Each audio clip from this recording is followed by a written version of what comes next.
हमारे डीएनए में है। साथियों, अगर आप तमिलनाडु जाएंगे तो तमिलनाडु के उत्तरी हिस्से में उत्तीर मेरूर गांव है। वहां हजारों वर्ष पहले का एक शिलालेख है। उसमें बताया गया है कि उस कालखंड में भी कैसे लोकतांत्रिक तरीके से शासन व्यवस्था चलती थी, लोग कैसे सरकार चुनते थे। लेकिन हमारे यहां तो मैग्ना कार्टा की प्रशंसा का ही चलन रहा। हमारे यहां भगवान बसवन्ना, उनके अनुभव मंटपा की जानकारी भी सीमित रखी गई। अनुभव मंटपा यानी जहां सामाजिक, धार्मिक और आर्थिक विषयों पर सार्वजनिक बहस होती थी, जहां सामूहिक सहमति से निर्णय लिए जाते थे। लेकिन गुलामी की मानसिकता के कारण इस भारत की कितनी ही पीढ़ियों को इस जानकारी से भी वंचित रखा गया।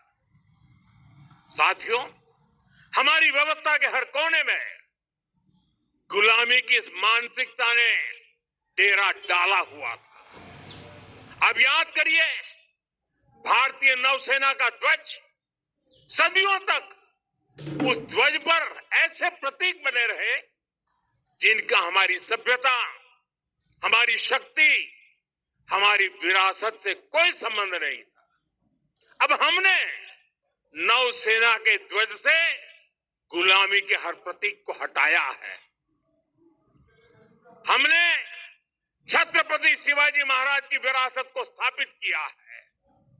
और ये सिर्फ एक डिजाइन में बदलाव नहीं हुआ, ये मानसिकता बदलने का क्षण था।